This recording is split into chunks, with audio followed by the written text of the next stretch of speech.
Hii video imenisikitisha sana nilivyoiangalia. Sasa kabla ya kuijudge nataka tuiangalie wote alafu tuanze kuchambua kitu kimoja kimoja. Na kwa sababu nime iona Instagram nataka ni download hapa ili tuweze kuiangalia. We are very good. Umekuja kutufanyia nini? Okay, let's start it. Let's go. We are very good. Umekuja kutufanyia nini? So naimba gospel today, but I do rapping and I also sing. Unaongea Kiswahili? Yeah. Okay, lakini unaamua tu kunijibu Kizungu. No. Na nimeishi kwa London kwa muda mrefu. Kwa hiyo Kiswahili unajua au unajua? Kina yumba. Naam? Kina yumba, kinapiga chenga.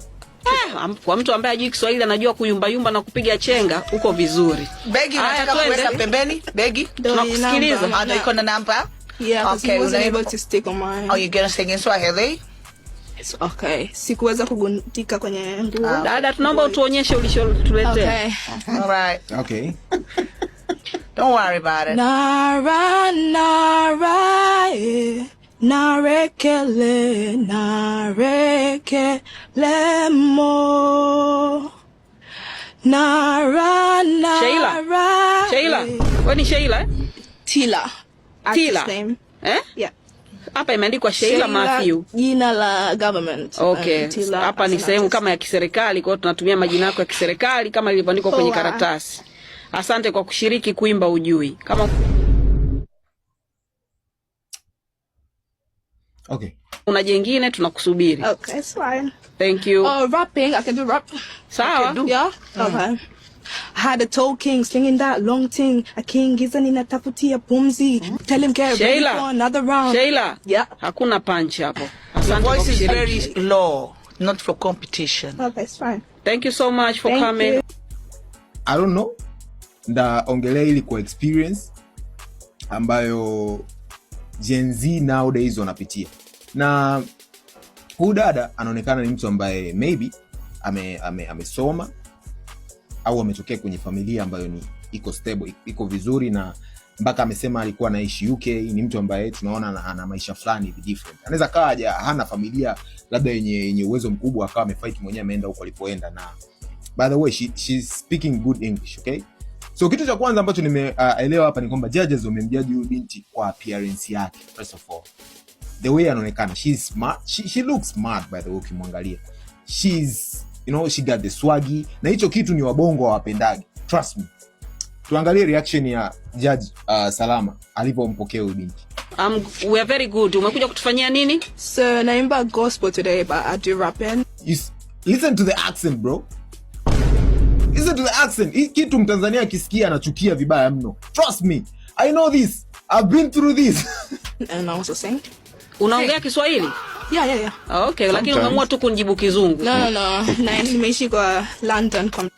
Nilikuwa ni swali zuri kwamba unaongea Kiswahili.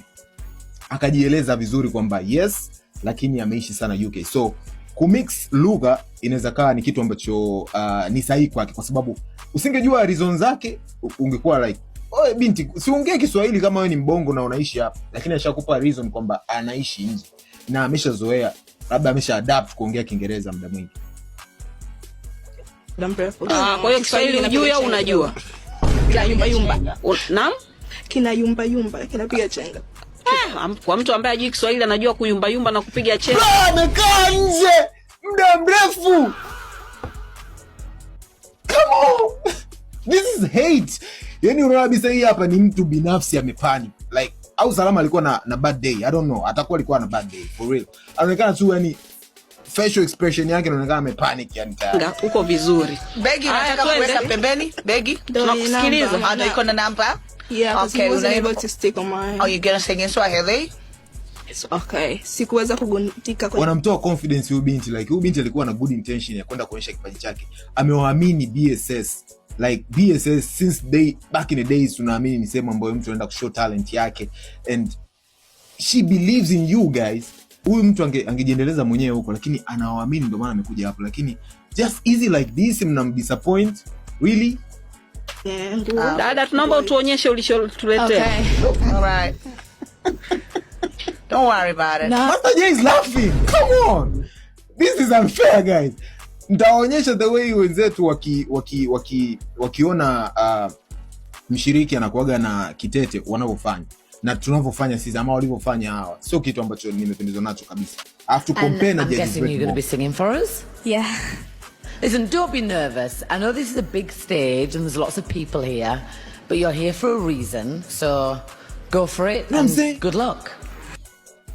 Hii ni big stage. Najua unaogopa lakini upo hapa kwa sababu wanampa ile courage ya kuendelea kufanya kitu ambacho amekuja kuonyesha kwa watu. Na imagine hii siku ya kwanza. Sio kwamba wamechujiwa huko, no, hii ndio siku ya kwanza, lakini trust me, huyu dada ameonekana hapa na aibu. Angekuwa Bongo angemwambia, "Oh, no, na aibu wewe, unaweza muziki. Ondoka." You know what I'm saying? Sasa hichi ni kitu ambacho kinawafanya vijana wengi wanakata tamaa, wanakatishwa tamaa before even kuanza safari zao.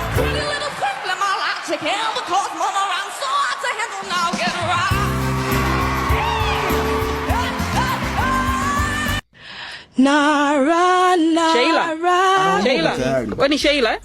Tila. Artist name. Hapa imeandikwa Sheila Matthew. Jina la government. Okay. Hapa ni sehemu kama ya kiserikali, kwa hiyo tunatumia majina yako ya kiserikali kama ilivyoandikwa kwenye karatasi. Asante kwa kushiriki kuimba ujui. Kama una jengine tunakusubiri. Bro, hata ningekuwa mimi tayari nimesha lose confidence. Come on, unamjibu mtu hivi tayari sha lose confidence. Lakini still shout out to Tila kwa sababu alisema like let me keep trying, okay? I sing gospel but I rap too. Let me show you my other side. Okay, it's fine. Thank you. Oh, rapping, I can do rap. Sawa. Yeah? Okay. I had a tall king singing that long thing. A king giza ninatafutia pumzi. Sheila. Yeah. Hakuna punch hapo. Asante. Your voice is very low. Punch? What is the punch? Okay, hii ni section ya Master J. I know. Master J ni mtu ambaye anafagilia hip hop. So I don't know kwa nini hakusema chochote. Not for competition. Okay, it's fine. Thank you so much for coming. Sheila, you're dirty. Sheila, you're dirty. Okay, I can agree with that kwa sababu ameimba live, ametoa mistari ambayo at least ilikuwa ina maneno fani makali, lakini guys, nyinyi ndo judges, nyinyi ndo watu ambao mlitakiwa mpe confidence huyu binti, like mcalm, amesha panic, like what is BSS nowadays? Imekuwa ni sehemu ya content ama ni nini? Because I don't know, I used to love BSS back in the days. Nakaa na familia yangu tunaangalia like we was enjoying. Lakini sasa hivi naona misimu hii inayokuja ni kama sehemu fulani ya content. I don't know. I'm sorry for saying that, but that's what I see. You know what I'm saying? Na nataka nione huyu binti kwenye Instagram yake. Nimeiona Instagram yake. Nataka tuangalie the way. By the way, Wakaza ameposti hapa na kuna comment nyingi sana ambazo watu wapo na hawa judges like, come on guys, mna judge ama mna judge muziki ama mna judge maisha ya mtu au muonekano wake? Kwa sababu huyu binti yes anaonekana ni mtu ambaye amezoea maisha fulani hivi ya kizungu, lakini ameamini platform yenu. Kwa nini msimpe hiyo kitu alikuwa anahitaji? Umeona? Hata kama alikuwa kuimba sawa ajui, lakini hauwezi kumtreat mtu hivi the way mmemtreat hapo. Kwa wale ambao hawajui, I am a journalist. Mimi ni professional kabisa journalist. Nime graduate. Sijaishia hata katikati, nime graduate. Lakini sipo kwenye media kwa sababu these people tayari wana vitu vyao. Like in their mindset tayari wana mambo yao wanayotaka. Hawataki tena new creation. Huyu Tila nimeona ana different talent. Ana different swags ambazo zinaweza kachangia msanii kwenda international, right? Lakini ameshindwa kupewa platform kwa sababu ya muonekano wake, na Mswahili anaamini kwamba mtu akiwa hivi anajisikia, mtu akiwa hivi ni mtu ambaye labda ana maisha mazuri, ama ni mtu ambaye like tu wewe kwa sababu umekulia mazingira fulani magumu unaona kama unaanza tu ku hate for no reason. You know what I'm saying? So huyu binti kipaji anacho, trust me guys, lakini amefelishwa kutokana na the way anafanya mambo yake kwenye nchi ambayo sio sahihi. I can say that. Kwa sababu tusikilize nyimbo zake. Come on guys, tusikilize nyimbo zake. Nimeiona page yake na nimeona kuna baadhi ya nyimbo ambazo amezipost. The way anaonekana ni mtu ambaye yuko inspired na rappers kama Megan Thee Stallion, wakina Lato. Ni mtu ambaye anaonekana yupo kwenye hizo zone. Lakini ameenda sehemu ambayo sio sahihi kwake. So as nilikuwa nasema pia mimi, ni mtu ambaye kila media ambazo unaweza ukaenda ukatoa vision yako wanaona kama vile this is not for us. So hii ni kitu ambayo ina disappoint sana generation ya sasa hivi kwa vijana wetu ama kwa sisi vijana. If you touch that boy you be more. My milkshake got him busting out the big guns. The sweet face got it tatted on his heart. Yeah, he's mine. He's so fine. Sis, you know how to sing, you know how to rap, na una swag tofauti sana. Lakini I'm sorry, My country don't see that. My country don't see that. She's so proud mpaka kaweka na picha zao, lakini wamedisappoint sana. Lakini all in all, I hope wataona hii kitu BSS. Tunawaambia sisi ni watu ambao tumekuwa tukiwafuatilia, tukipendezwa na kazi zenu, lakini nowadays imekuwa ni more than a platform ambayo inatafuta content, sio vipaji tena. Like guys, hivi ndio vitu vipi ambavyo mtakiwa kuviona. Tunataka kwenye msimu mpya tunaona different styles. Msimu uliopita mlifanya ikaenda imetoka Tanzania ikavuka mipaka, tukaona different styles, unaona. Na huu mwaka pia tunategemea labda mngepata vitu vingine, test mpya tofauti. Mtu kama Tila na swaga za nje kabisa, na ni mtu ambaye anaweza akafanyishwa mazoezi na maybe anaweza kama msanii mzuri mkubwa. She know English, she know Swahili, she can rap, unasikia rhymes ambazo wanazitoa ni kama za nje kabisa. So hao ndio watu ambao maybe wangepeleka muziki wa Bongo Flava mbele. Maybe tungeweza tukapata tukasikilizia na sisi tunaweza kupata tuzo kubwa, kwa sababu tuna watu ambao wanaweza kufanya muziki kwa Kiingereza na Kiswahili. Lakini sisi tumekaa na ile huruma tu. I mean, our judges wanaamini kwamba Tanzania okay, sisi ni watu ambao tuna watu wetu tunawataka.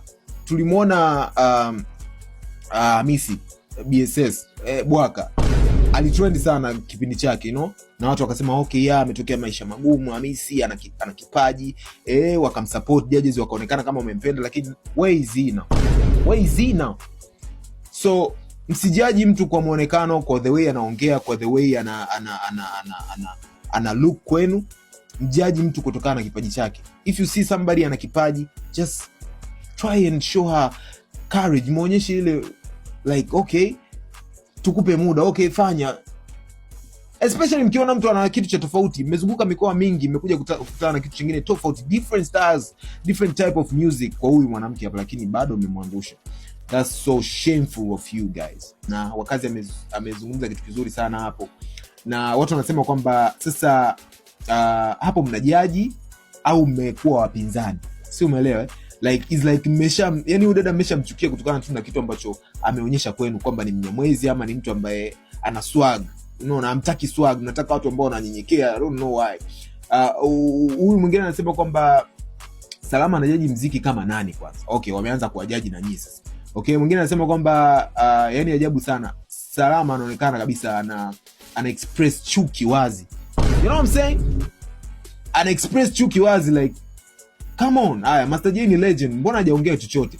Yeye ni judge pia, au ameacha watu like okay, hata sehemu kubwa kama American Got Talent, judges wote lazima watoe like ile point yao, kwa nini hawajakupenda na kwa nini hutaki kupita, ama kwa nini watakiwa urudi nyuma. Hapa judges wameongea wawili tu. Kuna judge mwingine hapa Koi amekaa tu kimya. I don't know why. Tumeona na wengine wanasema kwamba tupeni account ya dada tukamfollow. Wengine wanasema kwamba they are dead wrong. First of all, shame on Salama acting extra rude toward her. This young lady alikuwa na kipaji kikubwa sana na ameshindwa kukionyesha kwa sababu ya uoga ambao umeupata kutokana na judges. Mwingine anasema kwamba angalia, wameongea mambo mengi sana lakini amesema thank you. You know what I'm saying?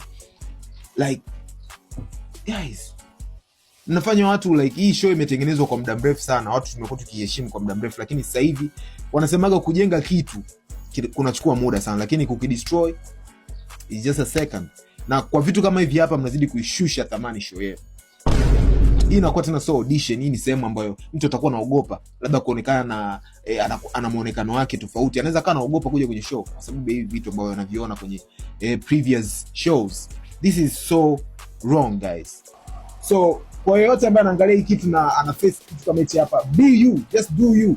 Don't care what people say. Na mvua inanyesha for the blessing. Don't care what people say. Do you always. Shout out to Tila and do you Tila.